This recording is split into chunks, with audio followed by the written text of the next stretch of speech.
கண்ணியத்திற்குரிய எல்லாம் வல்ல அல்லாஹு ஜல்ல ஷானஹு தஆலாவின் நல்லடியார்களே, இஸ்லாத்தின் ஆதாரம் இறைவனுடைய வஹி மட்டுமே என்ற இந்த தொடர் நிகழ்ச்சியில் நேற்றைய தினம் திருக்குர்ஆன் ஹதீஸை தவிர இரகசியமான ஞானம் எதுவும் கிடையாது, எது வெளிப்படையாக நமக்கு அறிவிக்கப்பட்டு இருக்கிறதோ அது மாத்திரம்தான் வஹி என்பதற்குரிய சான்றுகளை பார்த்தோம்.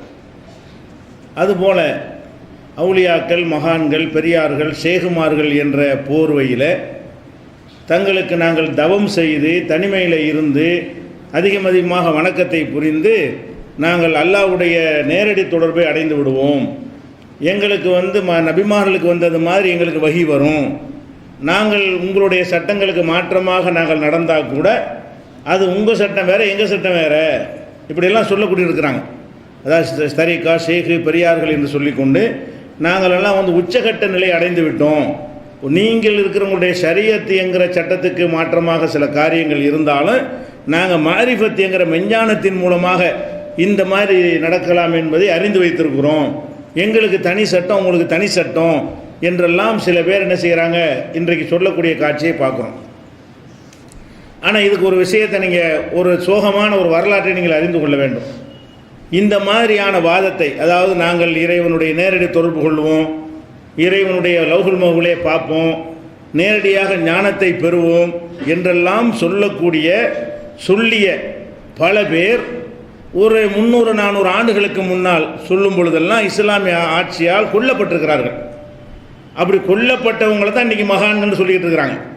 அன்றைக்கு இருந்த இஸ்லாமிய ஆட்சியாளர்களால் கொல்லப்பட்ட கொடியவர்களை இந்த துருக்கியர்கள் கையில் ஆட்சி வந்த பிறகு யாரெல்லாம் இப்படி கொல்லப்பட்டார்களோ, காபிர்கள் என்று தீர்ப்பளிக்கப்பட்டு கொலை செய்யப்பட்டார்களோ, அது மாதிரியான ஆட்களை தேடி பிடிச்சி ரலியல்லாஹு ரஹ்மத்துல்லாஹி அலைஹி என்று சொல்லிக்கொண்டு அந்த சித்தாந்தங்களை மக்கள்கிட்ட விதைத்து கொண்டிருக்கிறார்கள். இது மாதிரியான ஒரு கருத்து ஒரு 500 ஆண்டுகளுக்கு முன்னால் யாரும் சொல்ல முடியாது, இப்போ சொல்ல முடியுது. 500 ஆண்டுகளுக்கு முன்னாடி முஸ்லீம் நாடுகளில் இப்படி சொன்னவர்கள் எல்லாம் ஒன்று நாடு கடத்தப்பட்டிருக்கிறார்கள், இல்லை என்றால் கொல்லப்பட்டிருக்கிறார்கள்.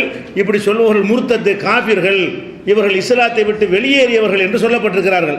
அப்படி வெளியேறியவர்கள் என்று சொல்லப்பட்டு கொல்லப்பட்டவர்களைத்தான் இப்போ இருக்கிற சுன்னத்து ஜமாத்துகள், அவுலியாக்கள், மகான்கள் என்று நம்ம மத்தியில் என்ன செய்கிறாங்க, அந்த வரலாறு தெரியாதுன்னு நினைத்து கொண்டு அவங்க வாழுகிற காலத்தில் அடித்து கொல்லப்பட்டு விட்டார்கள் இஸ்லாமிய ஆட்சியால். இஸ்லாமிய அறிஞர்கள் ஃபத்வா கொடுத்து, இஸ்லாமிய அன்றைக்கு மாதிரி போலி அறிஞர்கள் இல்லை, அன்றைக்கு சத்தியத்தை தெளிவாக சொல்லக்கூடிய அறிஞர்கள் இருந்த காலத்தில் தீர்ப்பளிக்கப்பட்டு கொல்லப்பட்டவர்களை இன்னைக்கு தோண்டி துருவி எடுத்து என்ன செய்கிறாங்க, இவங்களெல்லாம் மகான்கள், பெரியார்கள் என்று சொல்லக்கூடிய காட்சியை பார்க்குறோம். இதெல்லாம் எப்போ வந்தது என்று சொன்னால், இந்த துருக்கியர்கள் கையில் ஆட்சி வருது. இவங்க தான் தர்காவை கட்டினது, சமாதி வழிபாட்டை நியாயப்படுத்தின எல்லா வேலையும் செஞ்சவர்கள் யார், இந்த உதுமானிய பேரரசுங்கிறாங்க இல்லை, ஓட்டமன், இவங்களுடைய ஆட்சியில் தான் எல்லா விதமான அனாச்சாரங்களும் இஸ்லாத்தின் பேரால், துருக்கன்னு பேர் அவங்களால தான் வந்துச்சு. துருக்கியர் கையில் ஆட்சி இருந்தனால நமக்கு துருக்கங்கிற பேர் கூட வந்துச்சு. இவங்க சீரழித்து நாசமாக்கின காரணத்தினால தான் இவங்கெல்லாம் மகான் ஆகிட்டாங்க. இவங்கெல்லாம் ஒரு 1000 ஆண்டுகளுக்கு முன்னாடி மகான்கள் கிடையாது. அதுக்கு உதாரணம் சொல்வதாக இருந்தால், நிறைய அறிஞர்களை பாருங்கள், அவங்களாம் எந்த மாதிரி இருந்திருக்கிறாங்கன்னு. கசாலிமான்னு சொல்லுவாங்க. முதல்ல இந்த ஞானத்தை ரகசிய ஞானம், இந்த கஷ்பு ஞானம் இருக்குங்கிறத ரொம்ப தீவிரமாக சொன்னவர் யார், கசாலிங்கிறவர். இப்போ இவருக்கு என்ன மரியாதை தெரியுமா, இவர் தான் அறிவுக்க கடல். யார், கசாலி தான். யார், மதரசாக்களில் போனீங்கன்னு சொன்னால் ஒவ்வொரு நாள் மகரிப் தொலைக்கு பிறகு உட்காந்து ஒரு பாட்டு படிப்பாங்க. என்ன பாட்டு படிப்பாங்கன்னா, நவ்வீர் இலாகசமா கல்பல் கரீபிக்கமா நவ்வர்த்த கல்பையுமா மின்னாசு கசாலி. வானத்தினுடைய இறைவனே, எங்களுடைய இந்த ஏழையுடைய உள்ளத்தை நீ பிரகாசமாக்கு. எப்படி மனித குலத்தின் இமாமான கசாலியின் உள்ளத்தை நீ பிரகாசமாக்கினாயோ அது மாதிரி எங்கள் உள்ளத்தை பிரகாசமாக அம்புட்டு மதரசாவுலை, அம்புட்டு தமிழகத்தில் உள்ள அம்புட்டு சுன்னத் ஜமாத் மதரசாவுலையும் இந்த கசாலிக்கு கொடுத்த ஞானம் மாதிரி எங்களுக்கு ஞானத்தை கூட, அறிவு கடல்னு அவர் தான் என்று இவங்கெல்லாம் சொல்லுவாங்க. ஆனால் இவர் வாழ்ந்த காலத்தில் காஃபிர் என்று ஃபத்வா கொடுக்கப்பட்டு இவருடைய இந்த கொள்கை குஃப்ரு, இஸ்லாத்துக்கு எதிரானது என்று தீர்ப்பளிக்கப்பட்டு இருந்தும் கூட, 1000 ஆண்டுகளாக அந்த கருத்து நிலை பெற்று இருந்தும் கூட, பின்னாடி வந்த துருக்கியர்களை தூக்கி நிறுத்திய காரணத்தினால அறிவு கடலாக இன்னைக்கு காட்சியளிக்கிறதை பார்க்குறோம். அதே மாதிரி நம்ம இந்த ஹஸ்பி ரபின்னு ஒரு பாட்டு கேட்டிருக்கீங்களா, தமிழில் படிப்பார், நாவூர் அனிபா போயிட்டார். அதோட கடைசி என்ன சொல்லுவார் தெரியுமா, அறிவு கடலாம் கசாலி அடையும் நெஞ்சின் விரிவை போல். அறிவு கடலாம் கசாலி இருக்கார, அவருடைய நெஞ்சுடைய விரிவை போல் அறிவின் ஒளியாய் எம் நெஞ்சை அழகாய் அமைப்பாய் அருளாலாம். எங்களுடைய நெஞ்சை அந்த மாதிரி பெருசாக்கி விட்டுரு. அவருடைய நெஞ்சை விரிவாக்குனியா இல்லையா குஃப்ருக்கு, அந்த மாதிரி எங்களுடைய நெஞ்சை என்ன செஞ்சிரு குஃப்ருக்கு விரிவாக்குங்கிற கருத்துப்பட இந்த ஹஸ்பி ரபி பாட்டில் கடைசி அடியில் வரும் இது. அப்போ இவங்களை பார்த்தாலும் இப்படி தான் இருக்கிறாங்க. கிரசண்ட் பள்ளியில் வச்சுட்டு எடுத்து அந்த பாட்டு அது, அந்த பாட்டிலையும் இப்படி தான் பண்ணுறாங்க, அஜர்த்து மாரில் தான் பண்ணுறாங்க. எல்லாரும் யார்? கசாலி என்பவர் வந்து பெரிய அறிவு கடல் என்று சொல்கிறார்கள். உண்மையில் பார்க்க போன இருந்தால் இவர்கள் எல்லாம் அன்றைக்கு வந்து கெட்டவர்கள் என்று தீர்ப்பளிக்கப்பட்டவர்கள். அப்போ அஃப்தோபி தக்ஃபீரில் இமாமில் கசாலி, கசாலி என்பவரை காஃபிர் என்று அன்றைக்குள்ள அறிஞர்கள்லாம் ஒன்றாக கூடி ஃபத்வா கொடுத்தார்கள். இதெல்லாம் யாருக்கு தெரியும்? அகரகு கிதாபுல் இஹியா, இஹியாங்கிற நூலை எரித்தார்கள். இஹியா உலுமுத்தீன் ஒரு நூல் எழுதினார் இல்லையா? அன்றைக்கு இருந்த உலமாக்கள் ஆட்சியாளர் எல்லாம் சேர்ந்து இது நச்சுக்கிருமி, விஷக்கிருமி, இவர் சொல்லக்கூடியது மனிதனை அல்லாஹ்வாயிரலாம், அல்லாஹ் தவம் செய்து அல்லாஹ்வுடைய பவர் மனுஷனுக்கு வந்துடும், இந்த மாதிரி விஷக்கருத்தை இவர் சொல்லியிருக்கிறாரு. அப்போ ரகசியமாக கஷ்புன்னு ஒன்று இருக்குன்னு சொன்னவன எல்லாம் காஃபிர் என்று தான் அன்றைக்கு இணைஞ்சிருக்காங்க, தீர்ப்பளித்திருக்கிறார்கள். அதே மாதிரி வந்து இந்த ஹல்லாஜின்னு ஒரு ஆள், மன்சூர் ஹல்லாஜ், இந்த ஆள் என்ன பண்ணியிருக்கிறான்? அனல் ஹக்குங்கிறான். இவன் அவுளியாங்கிறாங்க. இப்போ மன்சூர் ஹல்லாஜ் அவுளியா. அந்த காலத்தில் இவன் யாருன்னு கேட்டால் நான் தான் இறைவன், அனல் ஹக்கு, ஹக்குண்டா இறைவன், அனல் ஹக்கு நான் தான் இறைவன், நான் தான் இறைவன் சொன்னான். அதுக்காக கொலை செஞ்சாங்க. இவன் வந்து குழப்பவாதி என்று சொல்லி அவனை கொலை செஞ்சாங்க. இவன்லாம் யாருன்னு கேட்டால் சுன்னத் ஜமாத்துக்கு இன்றைக்கி ஷேகுமார் உலமாக்கள் பெரிய அறிஞர் அவுளியாக்களாக போற்றப்படுற ஆள் யார்? இந்த மன்சூர் ஹல்லாஜ் ரஹமத்துல்லாஹி அலைஹிமாங்க. அன்றைக்கு இருந்த மார்க்க அறிஞர் அத்தனை சுன்னத் ஜமாத்து மக்களும் சேர்ந்து நான் தான் இறைவன் என்று ஒரு சொன்னவன் ஃபிரௌனாக இருப்பானே தவிர அவன் எப்படி அவுளியாவாக இருப்பான்? நான் தான் இறைவன் ஒருத்தன் சொல்லியிருந்தான் என்றால் அவனுடைய நிலை என்ன? அவன் தான் அனரப்புக்கும் ஆளான்னு சொன்னான் ஃபிரௌன். குர்ஆன்ல அல்லாஹ் சொல்லி காட்டுறான். அந்த வாசகத்தை கொஞ்சம் மாற்றி போட்டு அனல் ஹக்குன்னு சொன்னா யார்? இந்த மன்சூர் ஹல்லாஜிங்கிற ஆள்.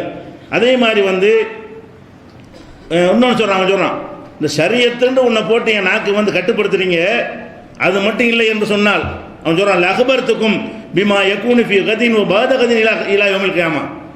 நாளைக்கு என்ன நடக்கும், நாளை கழிச்சு நடக்கும், கியாம நாள் வரைக்கும் என்ன, ஒவ்வொரு நாளைக்கு நடக்கிற காரியத்தை நான் பட்டியல் போட்டு உங்களுக்கு சொல்லியிருப்பேன். ஷரியத்தை என்னை கட்டுப்படுத்தி வச்சுருக்கிறீங்க அல்லா மாதிரி சொல்கிறாங்க. எல்லாம் எனக்கு தெரியுங்கிறான்.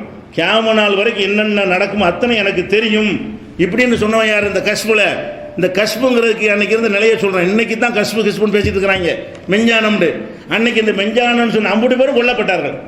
50 பேரும் ஆட்சியாளர்களால் நாடு கடத்தப்பட்டார்கள். ஒழுங்கான ஆட்சியாளர்களால், ஒழுங்கான உலமாக்களால். இந்த 400 வருஷமாக தான் இவங்களுக்கு கிரேடு ஏற்றப்பட்டிருக்கிறது என்பதை விளங்கிக் கொள்ள வேண்டும். இது ஒரு ஆள். அதே மாதிரி வந்து அபு யஸீல் புஸ்தாமி, மூணுதெல்லாம் பேர் வரும். மூணு ஓய்த்து அபு யஸீல் புஸ்தாமி துஆ செய்வாங்க. அவருக்கு கொடுத்த அவருடைய பொருட்டால் அவருக்கு கொடுத்த அருளை தருவாயாகண்டு மூழுது கித்தாப்பில் அந்த ஆளுக்கு பேரெல்லாம் வரும். மூழுது கித்தாப்பில் துவாவில் பார்த்தீங்கன்னு சொன்னால் இந்த நான் வாசிக்கிற 3 பேரும் அதில் வரும், ஒருத்தர் பட்டியலாக வரும். இவங்களாம் யாருன்னு கேட்டிங்கன்னா இந்த வார்த்தை சொல்லியிருக்கான் பாருங்களேன். என்ன சொல்கிறான்னு கேட்டால் சுல்னா பஹ்ரன் வகஃபல் அம்பியா பிசாஹிலிகி, மெஞ்ஞானத்தில் நாங்கள் கடலில் மூழ்கி இருக்கிறோம், நபிமார்கள் கரை ஓரத்தில் நிற்கிறார்கள் சொல்கிறான். அபு யஸீல் புஸ்தாமி சொல்கிறான், நபிமார்களுக்கு கிடைச்ச ஞானம் கடல் ஓரத்தில் பார்த்துட்டு நிற்கிறாங்க, நாங்கள் உள்ளுக்கு மூழ்கி முத்தெடுத்துக்கிட்டு இருக்கிறோம், நபிமார்களை விட எங்களுடைய ஞானம் கூட. யார் சொன்னா? இந்த அபு யஸீல் புஸ்தாமிங்கிறவன் சொன்னான். இவனு ரஹமத்துல்லாஹி அலைஹி இவனுக்கு துஆ செய்கிறாங்க. இவங்களாம் சுன்னத் ஜமாத்து, இவங்கெல்லாம் சேர்ந்து என்ன செய்கிறாங்க? இந்த காஃபிர்களை அவுலியாக்கள்னு சொல்லக்கூடியவங்க நம்மளை காஃபிருங்கிறாங்க பாருங்க. இவங்கெல்லாம் பச்சை காஃபிரா இல்லையா? நான் தான் அவுலியா, நபிமார்களை வந்து இதை விட கேவலப்படுத்த முடியுமா? அதே மாதிரி என்ன செய்கிறான்னு கிடந்தால் மக்கள்கிட்ட சொல்கிறான், மார்க் அறிஞர்லாம் கூப்பிட்டு, நீங்கள் நல்லா இல்மை எங்கேருந்து எடுக்கிறீங்க? இவர் சொன்னார், இவருக்கு இவர் சொன்னார், இவருக்கு இவர் சொன்னார். எங்களுக்கு அதெல்லாம் கிடையாது, டைரக்ட் நேராக அல்ல சொன்னான். நாங்கள் இப்படி சொல்கிறாம அகஸ்தும் இல்மக்கும் என் உலமாய் ருசுமி மையத்தின் நான் மையத்தின், செத்து போனவன்ட்டு செத்து போன வழியாக நீங்கள் இல்மை அடைஞ்சிருக்கிறீங்க. உனக்கு சொன்னவர் செத்து போயிட்டாரு, அவர் செத்து போனவர், அவரும் செத்து போனவர், ரசூலுல்லாஹ் செத்து போனாள். நாங்கள் ஹய்யுல் கையும்ன்றது நேரம் எடுக்கிறோம், என்றென்றும் சாகாமல் உயிரோடு இருக்கிறான் அல்லாஹ் டைரக்டாக வகி வருதுங்கிறான்.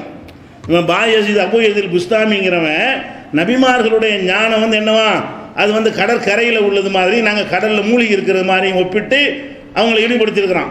அதுபோக நம்ம படிக்கிற ஹதீஸ் இதெல்லாம் அறிவிப்பாளர்களையாக தானே அறிகிறோம். இந்த மூத்தாப்பு நாட்களை சொல்லிட்டு இருக்கிற நாங்கள் ஒவ்வொரு செய்தி நேரம் அல்லாட்டு வந்துட்டு இருக்கேன் எங்களுக்கு இப்படின்னு சொன்னால் இவன் காஃபிர் தானே. அதுதான் அவனுக்கு காஃபிருங்கிற பத்துவா கொடுத்து விரட்டி விட்டாங்க அவனை. அதே மாதிரி வந்து 7 தடவை அவருக்கு தண்டிக்கப்பட்டு நாடு கடத்தப்பட்டு அதுக்கு பிறகு திருந்தாமல் அந்த ஆள் இதையே சொல்லி தெரிஞ்சான்.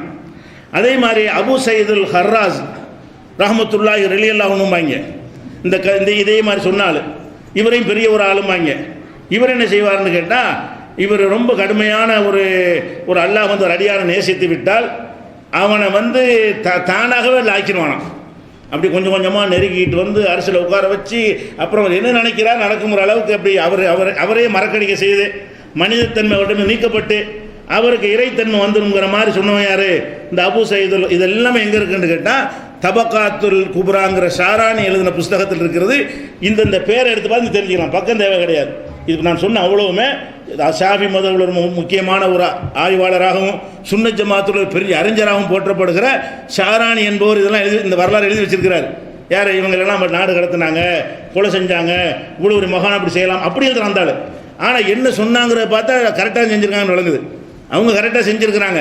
இவன் விமர்சிக்கிறதுக்காக அந்த புஸ்தகத்தில் இவங்க பேரெல்லாம் போட்டு சொல்கிற காட்சியை பார்க்குறோம்.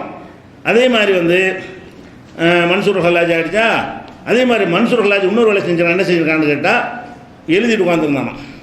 ஒரு அறிஞர் வந்து அவர் காலத்தில் இருந்த அம்ர் இப்னு உஸ்மான் ஒரு ஆள் என்ன செய்கிறாருன்னு கேட்டால், என்னப்பா எழுதிட்டு இருக்கிற, குர்ஆனுக்கு போட்டியாக வேற ஒன்று எழுதிட்டு இருக்கேன்டான்.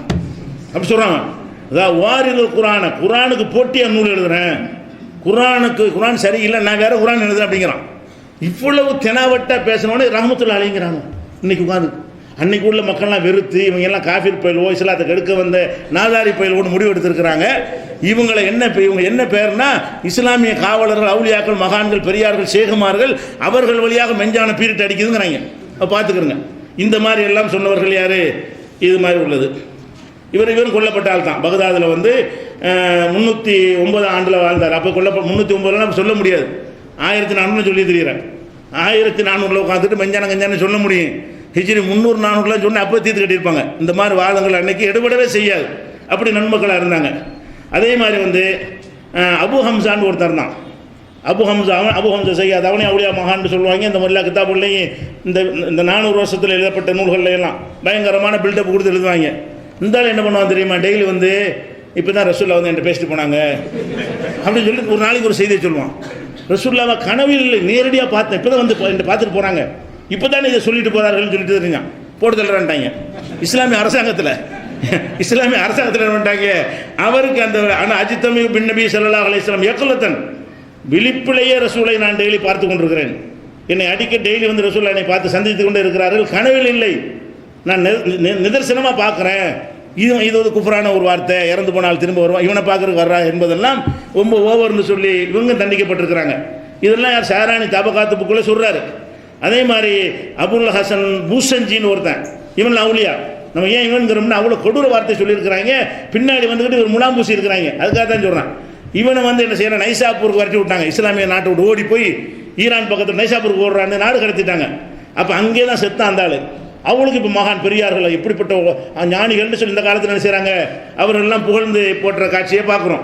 அதே மாதிரி அபு உஸ்மானுல் மகரிபி, இவர் என்ன செய்கிறாருன்னு கேட்டால், இவரையும் வந்து என்ன செஞ்சாங்கன்னு கேட்டால் வச்சு அடித்து தலையெல்லாம் வெட்டி அப்புறம் சித்திரவதை பண்ணி இவரை கொலை பண்ணாங்க. காரணம் என்னென்னு கேட்டால், நான் தான் அல்லாஹ் தான் மெஞ்சான், அல்லாஹ் டைரெக்டாக வருது, டைரெக்டாக அல்லாஹ் இந்த வர்றான், நானும் அல்லாஹ் ஆகிட்டேன், அல்லாஹ்வுக்கு தெரிஞ்சாலும் எனக்கு தெரியும். இந்த மாதிரியான விஷக்கரத்தை சொன்னவர்கள்லாம் யார்? இவன். அதே மாதிரி அபூ பக்கர் நாபிலிசி, இந்த நாபிலிசிங்கிறாலும் என்ன செஞ்சாங்க, இதே மாதிரியே கைது செய்து விலங்கிட்டு மகரிபில் இருந்து கீழ் திசையில் இருந்து மிஸ்ர் நோக்கி, எகிப்து நோக்கி அவர் நாடு கடத்தி விட்டாங்க. அங்கேயும் ஒளிஞ்சிக்கிட்டு தலைமறை வாழ்ந்து மூத்தா போனாள். அவளுக்கு இப்போ மகான். இந்த மாதிரி ஓடியோர் ஒளிஞ்சாளுக்கெல்லாம் யார்? மகான் இருக்கிறாங்க. அதே மாதிரி அபு மதீனல் மகரிபிங்கிற ஒரு ஆள், அபு அப்துல்லா ஷஜ்ரின் ஒரு ஆள், அபுல் ஹசன் சம்னுங்கிற ஒரு ஆள், இவங்களாம் அவுலியாக்கள். அபுல் காசிம் ஜமீல், அபுல் ஹசன் ஷாதிலி இருக்குல்ல, ஹோமாங்கல தரிக்கா, அபுல் ஹசன் ஷாதிலி, இவரே காஃபின்னு அன்னைக்கு நினைச்சிருக்கிறாங்க, நாடு கடத்திருக்கிறாங்க. இன்னைக்கு அவுலியா மகான். அவர் வாழ்ந்த காலத்தில் ஒரு மகான் கிடையாது. இந்த அபுல் ஹசன் ஷாதிலிங்கிறவர் மெஞ்சானத்தை நேராக பார்க்குறவர். இந்த ஹல்கான் டான்ஸ்லாம் போட்டு ஆடுவாங்க, இப்படி பார்த்து திக்ர் செய்கிறங்கிற பேரில் என்ன செய்வாங்க, ராகம் போட்டு பாட்டு பாடிக்கிட்டு என்ன செய்வான், ஒரு டான்ஸ் போடுவாங்க. இந்த டான்ஸ் எல்லாம் கற்றுக் கொடுத்தவங்க யாருன்னு இந்த அபுல் ஹசன் ஷாதிலி. இவர் வாழ்ந்த காலத்தில் ரஹ்மத்துல்லாஹி அலைஹி கிடையாது. இவர் வாழ்ந்த காலத்தில் ஒரு நிலைமை என்ன என்று கேட்டால், இவர் வந்து ரொம்ப அஹ்ரஜு அபுல் ஹசன் ஷாதிலி மின் பிலாதில் மகரிபி, கீழ்த்திசை நாடுகளிலிருந்து பி ஜமாத்திஹி, அவருடைய கூட்டத்தோடு நாடு கடத்தினாங்க. ஒரு ரூபாயே இருக்கக்கூடாது. ஒரு ரூபாய் அந்த நாட்டில் இருக்கக்கூடாது. என்ன செஞ்சாங்க? இந்த ஷாதிலி என்பவரையும் அவரை சேர்ந்தவர்களையும் நாடு கடத்தினாங்க. இப்போ மகான்களாம் அதெல்லாம் தெரியாது நினைத்துக்கொண்டு அவங்க கையினால் எழுதுறதெல்லாம் விரட்டி அடித்த விஷயம்லாம் எங்கே வருது? புகழ்றதுக்கு எழுதப்பட்ட நூலில் அவங்க அறியாமல் ஒத்துக்கொண்ட விஷயங்கள். இந்த மாதிரியாக செய்ததை பாப்புலேஷன் ஷாதிலி என்பவரை பார்க்குறோம். அதே மாதிரி அவரை இஸ்கந்தரியாங்கிற நாட்டுக்கு அனுப்பிவிட்டு, உங்களுக்கு எங்கள் நாட்டிலேருந்து ஒருத்தன் அனுப்பியிருக்கிறோம், இவன் ஒரு சிந்திக்குன்னா முர்த்தது, மதம் மாறியவன், இவன் ஒரு மதம் மாறியவன், இவனை உள்ள ஒழுங்காக கவனமாக வச்சுக்கிறங்கன்னு சொல்லி நாடு கடத்தினாங்க. நாடும் கடத்தி இந்த யார் அபுல் ஷாதிலி என்பவரை ஷாதிலியா தரிக்கான் காயல்பட்டினம் கூத்தாண்டெல்லாம் ஆட்டம் போடுவாங்க. செத்து போன ஆளுக்கு தர்மம் இது நன்மை சேர்த்து வைப்பதற்காக வேண்டிய இது திக்ரு, அல்லாஹ் செய்கிற திக்கிறான். இதை கற்றுக் கொடுத்தாலும் இந்த ஆள் தான். இவர் பெரிய ஃபாலோவர்ஸ்லாம் இருக்கிறாங்க. பயங்கரமாக பில்டப் பண்ணி இவருக்கு மௌலுதெல்லாம் இருக்குது. அபுல் ஷாதிலி மௌலுதுண்டு. இப்போ தான் மௌலுதெல்லாம் ஓதுற. அவர் வாழ்ந்த காலத்தில் அவர் யார்? அவர் ஒரு சிந்திக்கு, அவர் முர்த்தத்து என்று அவரும் அவருடைய கூட்டத்தாரும் நாடு கடத்தப்பட்டிருக்க இந்த துருக்கிக்காரர் செஞ்சதை வைத்து நீங்கள் மகானாக்கி விட்டீர்கள். அதான் உண்மை. உண்மையில் அவர்கள் மகான்கள் கிடைந்த அவர் சொந்த நச்சுக்கிறதுக்கு மகானாக இருக்க முடியாது, முஸ்லீமாவே இருக்க முடியாது என்று தீர்ப்பளிக்கப்பட்டதை பார்க்குறோம். அதே மாதிரி அகமது கபீர் ரிஃபாய், சையீத் அகமது கபீர் அன்னைக்கு ஒரு வாட்ஸ்அப்பில் ஒருத்தர் அனுப்பியிருக்கான். ரிஃபாய் எப்படி தொழுதார்களா? ரிஃபாய் ஆண்டகை ஒரு நாள் ஆச்சான், 2 பார்த்தீங்களா? 3 நாள் எடுத்து தொழுகிறான். 3 நாள் 30 நாளா? 3 நாள் மரத்திலிருந்து வேர்லாம் காலுக்குள்ள நுழைஞ்சிருச்சான். அப்பவும் தொழுதுட்டு இருந்தார். 3 மாசம் நின்றுக்கிட்டு ஒரு தடவை உனக்கு 5 வக்து எங்கே போச்சப்ப? 3 மாசமும் சேர்ந்து ஒரு தொழுகை தொழுதுன்னா அது என்ன தொழுகை? மீதி உள்ள தொழுகையெல்லாம் 3 மாதத்துடைய 150 தொழுகையில் மீதி 149 தொழுகை எங்கே? அவனுக்கு என்ன இல்லையா? இப்படியெல்லாம் ஒருத்தர் வீடியோவில் பரப்பிட்டு இருக்கிறான். இந்த ஆள் யார்? இந்த ரிஃபாய்ங்கிறாலே அவன் இவர் தான் ரமோவா ஷேக் அகமது பின் ரிஃபாய் பிசந்தகா. இவரும் முர்த்தத் என்று தீர்ப்பளித்திருக்கிறார்கள். ஒரு தகலீலில் முஹர்ரமாத், ஹராமெல்லாம் ஹலால் ஆக்கியவன். இந்த ஆள் என்ன செய்யறது? ஆடல் பாடு எல்லாம் செஞ்சு ஹலால். ஏன் உன் குரான்ல அதெல்லாம் ஹராமு? எங்களுக்கு வேற செய்தி. எங்களுக்கு டைரக்டாக வர்ற இல்முல எல்லாம் ஹரால். ஹலால்லாம் என்னது? ஹராம்னா ஹலால் என்று சொன்னால் யாரு? அகமது கபீர் ரிஃபாய் ஆண்டக ரிஃபாய் நாயகம். பேர்லாம் ரிஃபாயின் வைக்கிறாங்க இல்லை? அந்த ரிஃபாயுடைய மேட்ரு என்னது? வாழ்ந்த காலத்தில் முர்த்தத்துங்க. இவர் வாழ்ந்த காலத்தில் இவர் முர்த்தத்து, இஸ்லாத்தை விட்டு வெளியேறியவர் என்று சொல்லி அவர் என்ன செய்யப்பட்டிருக்காரு? ஒதுக்கப்பட்டிருக்கிறாரு. அதே மாதிரி அபுல் காசிம் இப்னு ஹிஸ்ஸி, இப்னு பர்ஜான், ஹூலி, மர்ஜானி இந்த மாதிரியான ஆட்கள் எல்லாம் யாரு? காஃபிர் என்று சொல்லப்பட்டவர்கள். முஹீதீன் இப்னு அரபி, அம்ர் இப்னு ஃபாரில், இப்னு சபீன் இவங்களெல்லாம் மகான்கள் பெரியார்கள் என்ன செய்கிறாங்க சொல்கிறாங்களே. இவங்க எல்லாருமே அன்னைக்கு என்ன செஞ்சிருக்காங்க? ஒதுக்கப்பட்ட ஜுனைதுல் பக்தாதி இது எல்லாருமே அவங்க இந்த மாதிரி ஒரு மெஞ்ஞானம் ரகசிய ஞானம் அப்படி எங்களுக்கு பொங்கி வரும், நாங்கள் தவம் செஞ்சுருவோம் இப்படிலாம் சொன்னாங்கல்ல. சொன்னோம் நம்ம மாதிரி கேட்டுட்டு இருக்கல. அந்த காலத்தில் இருக்க இஸ்லாமிய அரசாங்கம், அன்றைக்கு இருந்த ஆய்வாளர்களாக இருந்த அறிஞர்களும் இவங்க செய்வது குர்ஆனுக்கு உட்பட்டதா ஹதீஸுக்கு உட்பட்டதா என்று ஆய்வு செய்து இவங்க இஸ்லாத்தை விட்டு வெளியேறவர்கள் தீர்ப்பளித்து இவர்கள்லாம் என்ன செய்யப்பட்டிருக்கிறாங்க? கடுமையாக தண்டிக்கப்பட்டதை பார்க்கிறோம். இது போகங்க